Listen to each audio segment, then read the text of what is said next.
All right, welcome to this special episode of The Old Man and the Three. I want to thank today's presenting sponsor, Sofi. And I got big news that I get to break. Sofi is now the official bank of the NBA. That's right, the next generation of banking is joining the league to help fans get their money right. So today we are talking about personal finance and managing money to achieve your goals. I talk all the time about the evolution of the game of basketball. Well, banking evolves too, and SoFi is at the forefront of that. They are the official bank of the NBA. Let's have a conversation about personal finances. What point in your career do you feel like you began to actually think about your personal finances? I would say it happened before my career. Duke? No, not Duke. There was a lovely man who I knew from like 12 years old on, and Jeff was a financial advisor. And when I finished my senior year, I could start getting paid. This is back obviously before NIL stuff. As we've already. So I could start getting paid. So they used to have these barnstorming basketball games all over the Southeast. So I went to Asheville, and I had a buddy, Dave, Boston Dave, and I had a buddy, Ian. And I was like, guys, let's set up like essentially a merch shop at the stadium. I think I got paid like $3,000 to do this game from whatever organization was running it. And I was like, you guys set up like a merch station. So I talked to Duke. I was like, give me every poster you have, any shirts, hats, balls, like whatever you got that I can sign. So for 2.5 hours, I just signed stuff on the drive over there. Hustle is real. What was the most expensive thing? You remember? I don't remember. I know how we made over $10,000. So I made like $13K then, and I had never had more than like maybe $200 or $300 in my checking. I was laughing before because we've talked about this with many players, but I think even when Rich Paul came on the show in the fall, he brought up if NIL was around when you were playing. Yeah. The difference. I mean, there's nothing you can do about it. It's a pretty big what I would have started thinking about my personal finances as a senior in high school. But so I guess, and I think that just to provide a little bit of color for the audience, you are about as detail-oriented a person in every part of your life as there is. And so this, obviously, and we'll get to this in your finances now, this is a big part of your life. But at like what point did it become like, okay, I really need to pay attention to every investment, every single sort of small detail? I think it was right away, to be honest with you. So I do the barnstorming thing. I set up a checking account and deposit the money. And then in the span of 2-3 months between when my season ended and the National Player of the Year awards ceremonies were going on, all the way up into the draft, I'd signed with Wasserman. And so I started getting deals. Yeah. You know, I did a trading card deal. I think I did a deal with T-Mobile. I got a free sidekick. It was dope. They paid me. What a time. This is like pre-social media too. Like it was awesome. I remember the feeling of like going into this T-Mobile store in Santa Monica, and like they were like, just pick any phone. And I'm like, I'm getting paid to go pick a free phone. Like, this is incredible. So anyways, I set up these checking accounts. And I remember at the time I talked to Jeff, and I was like, hey, Jeff, like, should we start investing? And he's like, let's wait till you get drafted. Let's wait till you know what your financial picture looks like on your rookie contract. So that happens. I end up putting a deposit down on, down payment, I should say. I put a down payment out on a house in Orlando about a month after I got drafted. And from that point, August of, pre my rookie year, I started investing. And we should clarify, you were a first round pick. The difference in first round pick versus second round picks with guaranteed contracts would change the dynamic a little bit. Oh, for sure. And the 5th pick versus the 15th pick, all of that stuff. So yeah, I think we like, it's funny because I stopped setting goals when I was a basketball player in terms of, I want to average this. Like that was a very high school thing. I want to average this. I want to get named All-State. I want to be a McDonald's All-American. Like I stopped doing that in college. It was actually a big conversation that Coach K and I had. I became more about input, and I didn't worry about the output. Meaning I could control what I could control. And so I in some ways, Tommy, like I approached investing the same way. If I can set aside this amount of money to invest, I can control. I can't control what happens to the money once I invest. Yeah, and you'll drive yourself crazy if you think you can. And Jeff was great early on about just explaining compound interest to me. And compound interest is essentially, you have $1 and you leave it, in an investment, whatever it is, whatever vehicle you choose, and you just let it be. Over time, that interest compounds, and so your dollar over time becomes worth a lot more. And I once I got that, I kind of let go of a lot of the worry about investing. At that point, do you think the league was helpful? We definitely had talks at rookie seminar about this. There's a bunch of different meetings you have to do when you're in the NBA. I don't know the current setup and what the meetings are, so I'll give you an example. Like there's a security meeting that they go through. You talk with the local police officer. They go through local laws that you need to know about every year. They go through scenarios that have happened to other NBA players and how to handle them, right? There's a seminar on finances. There's a seminar on how to, engage in the community. There's all these different meetings you have throughout the NBA season. Business of basketball is a big one where the president or CEO from the team comes in, explains how the team makes money. It's fascinating stuff. But we would have these finance meetings with the union. It's interesting is that my career went on and on and on. I actually just started really engaging with the people and asking questions and pointing things out and giving teammates advice. We talk about like journeys a lot on the show, and your journeys in different whether it be basketball, whether it be coaching, whether it be wine, whatever it is. Do you feel like your financial journey changed? Not just through like your life changing and you making more money, but also just from like learning from teammates and learning from coaches and learning from people. Because I do feel like, to your point about like, it's not all going to happen overnight, understanding that is important, but then also being like, okay, this teammate has like employed this strategy under the radar for the last 3 years, which has really been beneficial for him. Was there anything like that was like a noticeable standout? It's a good question. I would say that happened later. And let me give you a little color on, I think, an important part of my own financial journey. An important part is I started earning a salary in the fall of 2006 with the Orlando Magic. The financial crisis started in 2007, went through 2008, and I had been setting aside money and was investing, and the stock market just craters. The value of my home in Florida craters. And I could have been really discouraged through Jeff and then through Barry, who I started working with in 2010. I just learned that there are cycles to all of these things. Yeah. There's cycles. And so that experience of like, I've now earned some money, I think I'm doing the right thing in investing, and then everything crashes.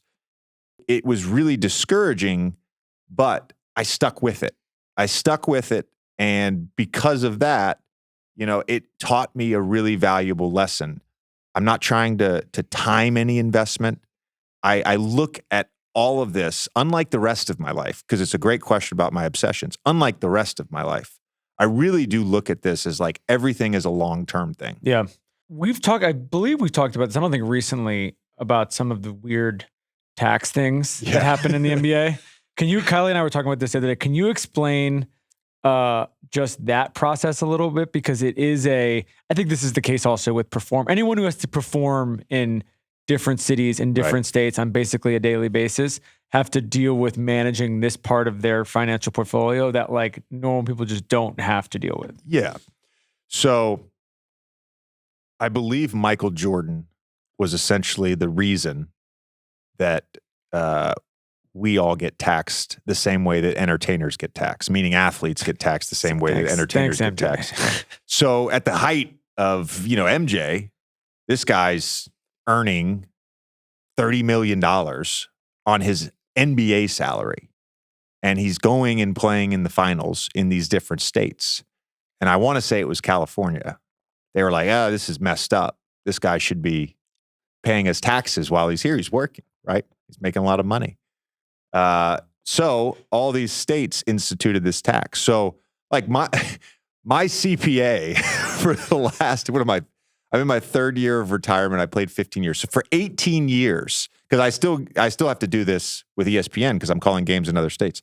For 18 years, I'm literally signing and either getting a refund or writing a check to like 20 to 25 different entities. Sometimes it's a city, sometimes it's a state, obviously the federal government.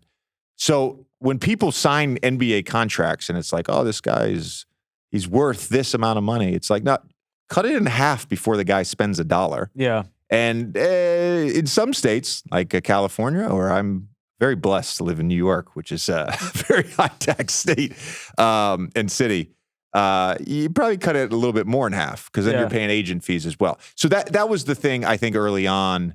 I remember getting my, you could negotiate like a 20% signing bonus on your rookie deal or something. And I was expecting, I think the number was $200,000. And I was expecting $200,000 to be deposited into my account on August 15th. And I was like, this is the most money I'll ever have. I cannot believe it. And $200,000 is a ton of money, period. I don't care what you've done, who you are. $200,000 is a bag. You're not sneezing at $200,000. It's a bag. Ever. Yeah. And then I saw the wire hit. And I was like, I don't even want to know what this is. Oh. Luckily on the rookie deal, I didn't have to pay my agent. But on like even now on broadcasting, that's the thing, Tommy. So like I'm paying all these states, I'm paying all these cities, right?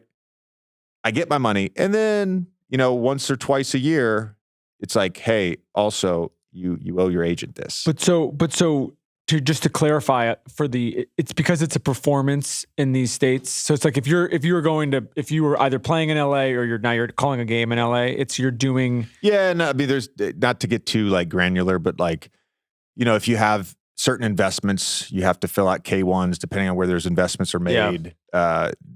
There's K1s that come in August that you have to then, I have to extend every year to October 17th or whatever. So I make my payment April 15th, but I don't officially file until October. We talked about this, obviously all of us at 342 talked about this career-wise.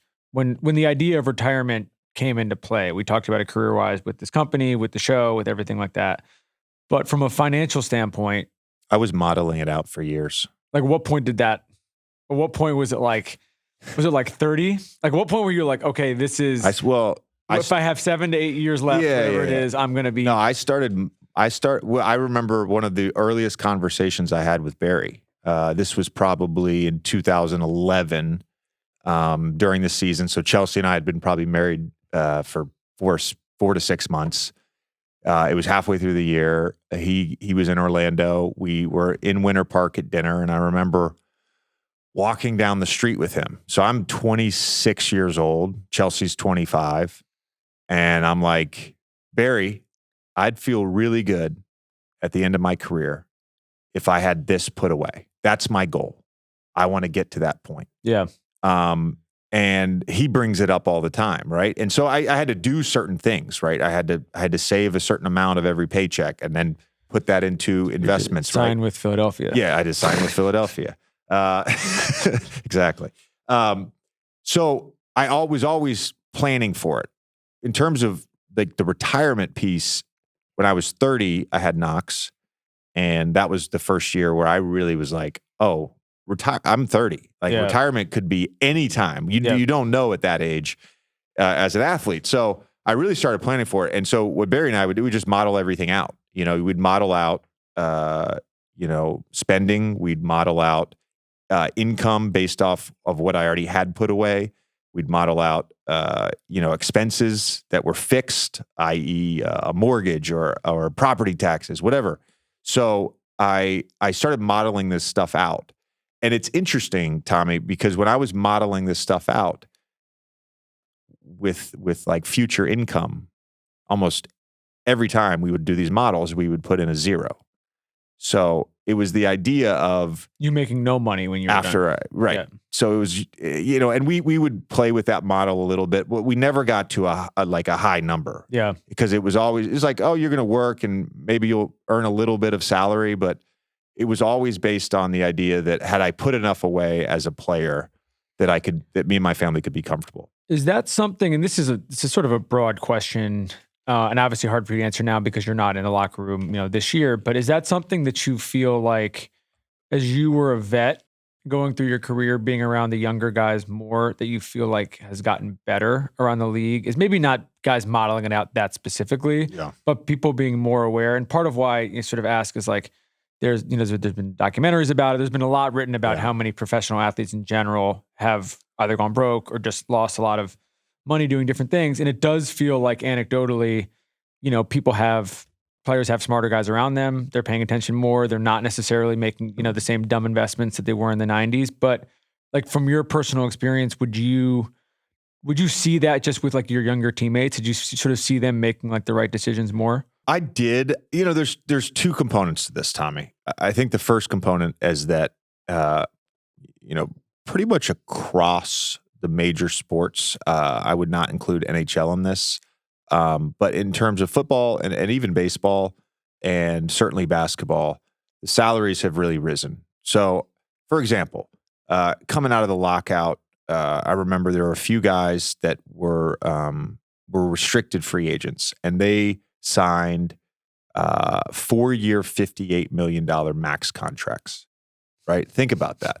So you now have guys on their rookie extension signing 5-year, $207 million non-All-NBA kicker I was contracts. Say, these are the not even the NBA. I'm not going to name names. You guys, if you follow the NBA, you know who those guys are. So it's a little bit of a different beast. The reason I say that is there are certain players, and not the run-of-the-mill guys, but there's certain players that to blow that amount of money, right? It's a little bit. Does that make sense? It's a little bit of different. We're like back in the day, like if you had an 8 to 10 year career and you made $25 to $30 million in total, it felt like if you saved your money and you invested that you could be comfortable for the rest of your life, right? And you didn't do anything stupid. The second part I was going to say on that, and it's something I talked a lot about with my younger teammates as I got older, was let's go back to that story of walking down the park, right? In Winter Park, walking down Park Avenue in Winter Park. I had a number in mind. I didn't make a single seed, A series. I didn't make any of these investments in these like startup companies until I had reached that number. And the reason is your batting average on that stuff is very small. And the other thing I did on all of those type of investments, which happened way later in my career, and to be honest with you, 95% of them happened in the 2 years before COVID. The thing I did was I kind of limited myself to a certain check size, right? What am I willing in total to lose on something that I believe in? I never had made any of those investments, right? Whether it's a consumer product, a tech company, whatever. It was like, I'm going to limit myself to this check size. It goes back to that discipline, right? I'm not going to swing for a home run, right? Yeah. I'm going to be methodical about all of this. And I'm going to stay disciplined. Is there something to this point about you even taking that walk, but like go back to your rookie year. Is there something you wish you knew then that you know now? Big thank you to our sponsor, Sofi. I got big news. Sofi is now the official bank of the NBA. That's right. The next generation of banking is joining the league to help fans get their money right. I'm excited to partner with them all season long. Make sure and watch until the end. We've got something big for you. The way the game of basketball and the way people bank is continuously evolving, and that innovation makes this partnership so exciting. Let's talk about banking with Sofi. I love Sofi checking and savings because you can earn more money on your money, up to 4.6% APY on your savings, which is 10 times the national average for savings rate. When you bank with Sofi, in just 5 weeks, the money sitting in your savings account is earning more money than you would in a year with a big bank savings account with direct deposit. You get paid up to 2 days early, pay no account fees, and can cash in on up to $300 when you sign up with direct deposit. Terms apply. Visit SoFi.com/banking for full details. Here's the best part. Sofi is running the Zero giveaway all season long. Each week, one lucky fan will get to add a few zeros in their bank account with $10,000 from Sofi. That's right, $10,000. That's just insane. Click the link in my description or scan the QR code on screen to enter for a chance to win. No purchase necessary to enter or win. Open only to legal U.S. residents 18 and over. Visit SoFi.com/0 for official rules. This ends June 23rd, 2024. Thank you, SoFi. Yes. Don't buy a house in Florida in 2006. I feel comfortable sharing this because I've shared this before. I do. I feel comfortable sharing this. Donald Foyle, on maybe my 6th or 7th episode of the Vertical podcast with JJ Redick back in the Yahoo days in 2016. It's my 7th episode, 8th episode, something like that, of me doing a podcast, period. I had my teammate Donald Foyle on. We were together in Orlando. One of the best human beings that I was around in the NBA. He provided me with a ton of advice. And I would see him. We sat next to each other on the plane. And like once or twice a month, you'd see him on the plane, and he's got his spreadsheets in front of him, and he's doing his modeling, and he's looking at where he can add to investments. He can look at which investments are not doing well. He's looking at everything in that bucket that I talked about, right? He's got his real estate, he's got his retirement accounts, he's got his healthcare accounts from the NBA, he's got all that stuff, and so he's constantly doing this. And we talked about financial mistakes on that podcast. One of which was I lived in a gated community in Orlando where I bought my house, and there was a golf course, and at a charity event. Might have had some drinks. I bought a yellow golf cart with rims. I did not know that you couldn't drive a yellow golf cart with rims on the golf course. And I wasn't playing it. Wait, was the rims the problem or the yellow? No, they had to be like green, like all the other golf carts. You couldn't have a so I couldn't have this golf cart. So I was like, that's a waste. That's a waste. Feels like an unfair rule. I actually sold that. I lost a little bit of money. But I lost a lot of money on that house in Orlando. I lost a lot of money. Like a lot of people, I lost a lot of money. And truthfully, it was a great learning experience. I was devastated at the time. Yeah. Fortunately for me, and I'm well aware of this, and I'm very grateful for this, it happened at a young age. When I sold the house, I was 26 years old. It happened at a young age. I was entering my peak earning years in the NBA, and I knew that wasn't a particularly long runway. And so in some ways, I was like, well, I have to make up for that. Yeah. You know what I mean? I'm glad I didn't buy like a $5 million house, but I definitely lost a significant amount of money on that purchase and subsequent sale. What do you think this is kind of a specific question, but when you're... By the way, I don't think, I look every like 6 months, I look on Zillow. No one's bought the house? No. People have bought the house, but I look at the Zestimate, and I don't think...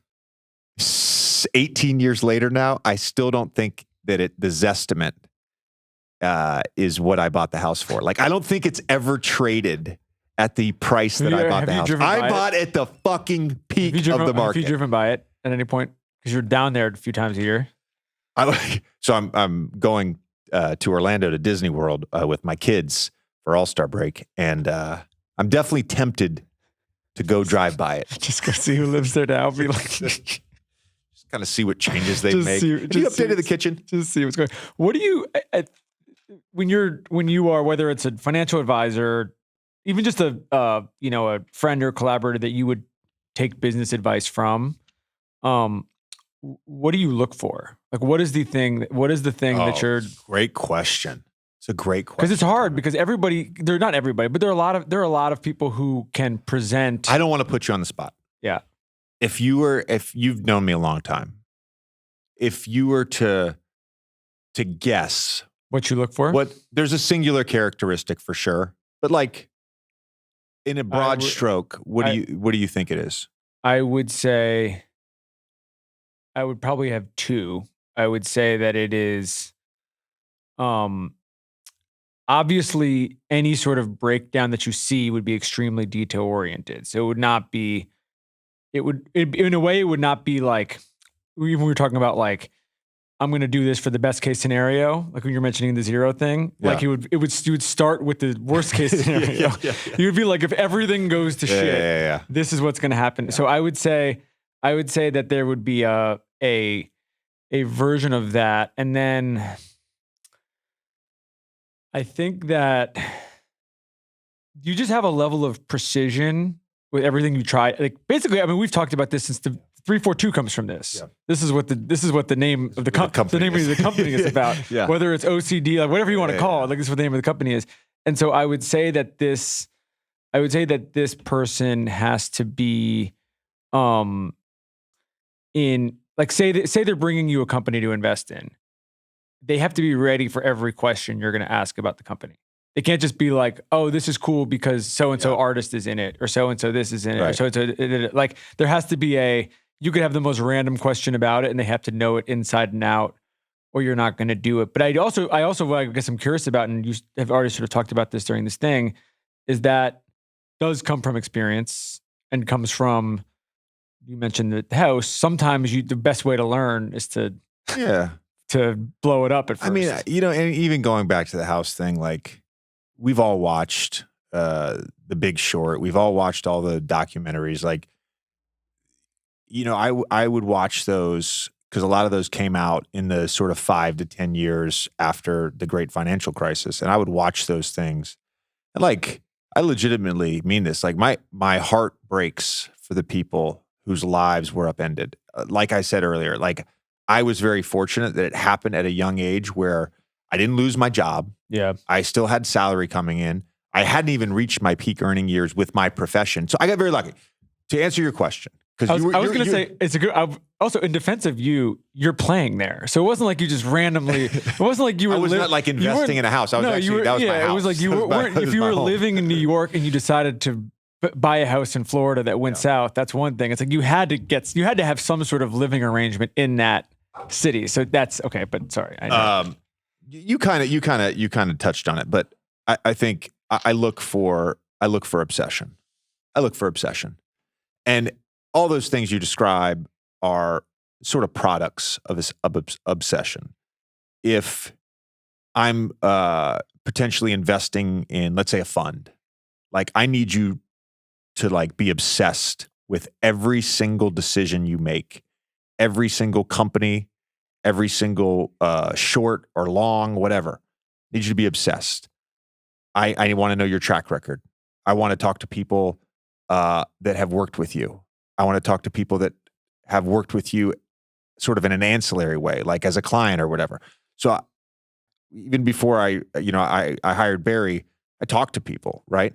So I'm looking for people that are obsessed. I think that's where it starts. And then the second thing is, like, as part of that obsession, to your point, on these private sort of investments, let's say it's a consumer product, I don't want you to tell me what the market opportunity is. I probably can recognize the market opportunity on my own. Yeah. I want you to tell me why you can execute in this market better than anyone else, right? And when I ask that question, two things happen. Either you show me you're obsessed or you show me you're not. And then the decision is easy. Yeah. And that's across the board. Because again, it's like, it goes back, it's like, I would feel an overwhelming sense of guilt. I mean this. I would feel an overwhelming sense of guilt if I didn't obsess over the NBA every day. How can I get up here and talk about the NBA in any way? I don't care that I played in the NBA for 15 years. Like, that only takes you so far. Yeah. As we said about banking, as we said about the league, the thing's constantly evolving. So I'm obsessed. Business deals, financial markets, secondary markets, consumer markets, all these things are constantly evolving. Talk about the broadcasting deal with the NBA and the deal that just got announced. Yeah. Where all these companies are merging. Everything can change in a week. Everything can change. So you have to be completely all in and obsessed at all times. And so when I talk about the NBA, I feel comfortable with all of my takes. I say them from a place of well-meaning intent. Yeah. Because I've done the work. I've studied it. Yeah, I've obsessed about it's it. a preparation. Yeah. We talked about this with, my golf swing. With the podcast, though. Yeah, with the golf, with the simulator, it's going to be even crazier because Richie and Kylie and I can hear you obsessing with it in real time. But it is interesting that you basically take the same methodology from basketball playing overall, but shooting, I think in particular, and you take that into media, take that into, obviously the family stuff is its own level of obsessiveness, but take that out of it for a second. But then in business too, it's like you just kind of, there's like the famous Breaking Bad quote, no half measures. Right. You know what I mean? There's like no half measures. It's like, if you're going to do it, you have to really be in it. And I do think that is to everything you're saying about being hyper aware of your own life and your own livelihood. It's paying attention to those details. Exactly. I think it goes back to my own mentality and my own idiosyncrasies, and in some ways some level of OCD. It goes back to all of that, where the way my brain works is like it's on all the time. Try being inside my brain when I go try to take a nap, and the amount of thoughts that are in there, right? So I find that with finances, with business, with all these decisions that I'm making, if I can eliminate some of those doubts, thoughts, right, through obsessive research, through questioning, through talking, then I can live with my own decision making, right? Yeah. Because I'm not worried on the periphery of anything else that's going on. Yeah. We're talking about sort of like your lessons from obviously when you were younger. When you look at, because you talk to a lot of the younger guys now, whether it be through on a friendship level, obviously we have them on the show, but then also just even on a basketball level, you're working out with them a lot. Not everybody is wired the same way as you are. Like there's amazing players who aren't wired the same way. Like we get into that on the show. In terms of other strategies for success, when you're not necessarily, I think every single lesson you've given has been like, hopefully that, people will take it to the bank. But if you're looking for other ways in to sort of analyze this business when you may not know it as well, and you're just looking to sort of like learn about yourself, read, research, whatever it is, because I think the thing, I guess part of what I'm asking is like, what do you read and like, what do you pay attention to? Because I will say that like, as long as I've known you, it's like you're reading the Wall Street Journal. You know what I mean? Like you're paying attention to news sources about things that are not necessarily like your business, but you're like aware of it. I think there's two things. So there's a general curiosity, right? I can't control that. The other thing is though, whether it was like over the past 18 to 24 months, right? We've had this insane rise in inflation, right? And so I listen to podcasts, I read about it, and I just get a base level knowledge, right? Yeah. I'm not like obsessing over what the Fed is going to do with interest rates. I'm not. You're just aware. I'm aware, and I have enough friends in every sort of industry and finance that I can. If I'm on a golf course, if I'm on a plane, if I'm having dinner with someone, like I can ask those questions and just kind of like, all right, I feel okay. I feel okay. Yeah. So I think that sort of has helped me as I've grown up. The thing that I think is interesting, and it goes back to an earlier question just about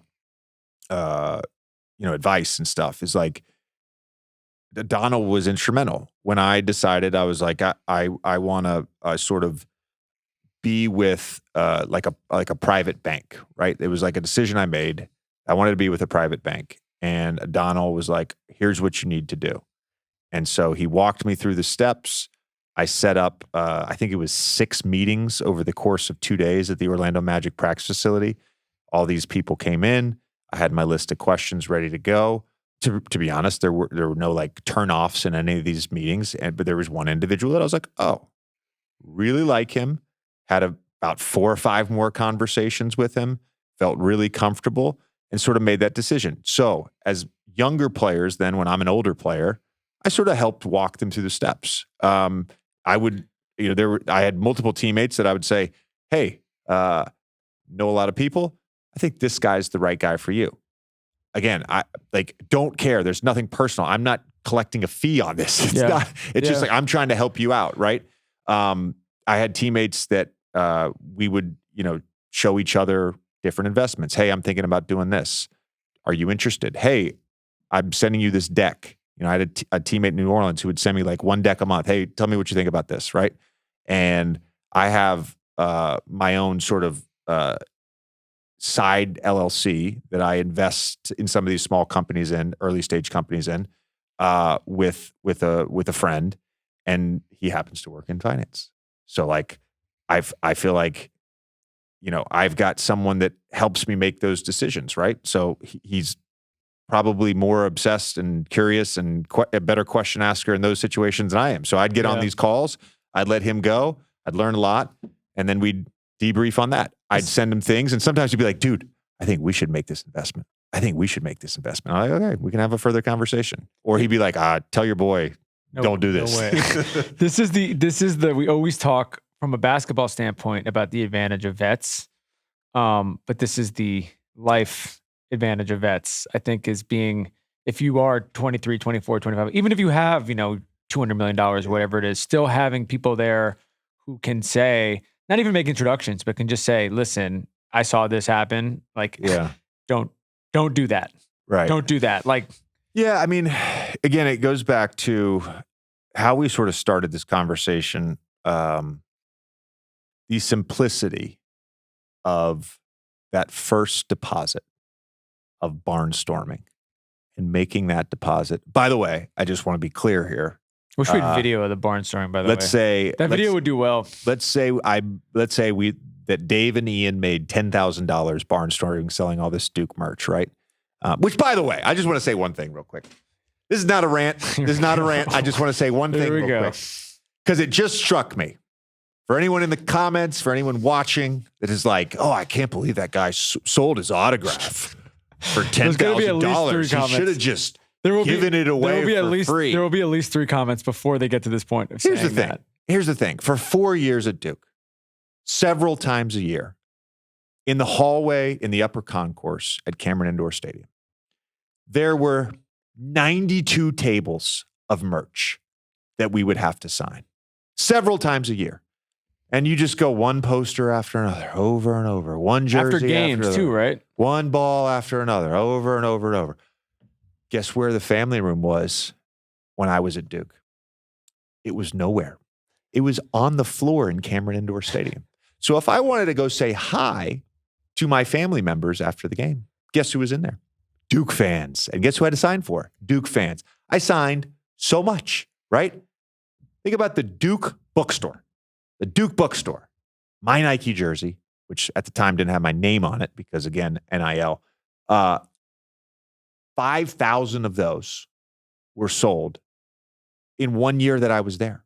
Those things were going for like $75, $100 a pop. Did I see any of that? No, I did not. So I did not feel any guilt whatsoever about signing some merch and selling it. Anyways, I broke Dave and Ian off. Not a rant. That's just a fact. I broke Dave and Ian off. So I think, let's say we made $10,200. I gave them each 10%, right? So I ended up with $8,000. The simplicity of that, right? You deposit that, and you in some ways you care for that, you nurture that. It was meaningful at the time, right? It still would be meaningful to go to my bank account and say, hey, there's $8,000, right? It's meaningful. As my career evolved, as my life evolved, there all of a sudden you have. I get married. I need an estate attorney. I need a CPA. I started a business. Now I need a lawyer for that. I need I need a CPA for our business. Right. Your life gets more and more complicated. Right. And so I think for me as an older player, as my teammates would sign these deals, or I was literally having a conversation the other day with a former teammate who signed a big deal in the last year. And I was just like, hey, man, I was thinking about you the other day. How do you feel about your sort of financial team right now? And he's like, I'm not particularly excited. And I'm like, all right, I've got some people that would love to talk to you. Again, I don't get anything out of it. I don't fucking care. I'm just trying to look out for you. Paying it forward. That's a Donald. That's a Donald. Donald helped me. Donald helped me to get to a good position. And helped me kind of understand. I think the other thing is like that happens a lot in the NBA. Because look, Tommy, the reality is, I watched broke, right? Not the first time, not the last time for those guys. Unfortunately, some of those guys, and certainly we've all read the stories. Some guys get their money stolen. Yep. Some guys get the money stolen. There are some crooks and thieves and criminals. And the message that I have, because I'll ask players like, who pays your bills? Hey, if you get a designer to come over and put some furniture in your living room, and you have to write her a check for her services, who's writing that check? And you'd be shocked how many guys are like, oh, I pay somebody to do that. I pay somebody to do that. I pay somebody to do this. And like, it's fine if you want to outsource some of this work. I have no issue with that. My message and the thing that Donald taught me and the thing that I feel like very comfortable with now in my old age of 39 and 3/4, I just took ownership of it in the same way that I took ownership of my career. Yep. And the work that I put in my career. I took ownership of my personal finances. That was the most important step that I made, and I did it in my mid-20s. It's a good way to wrap it.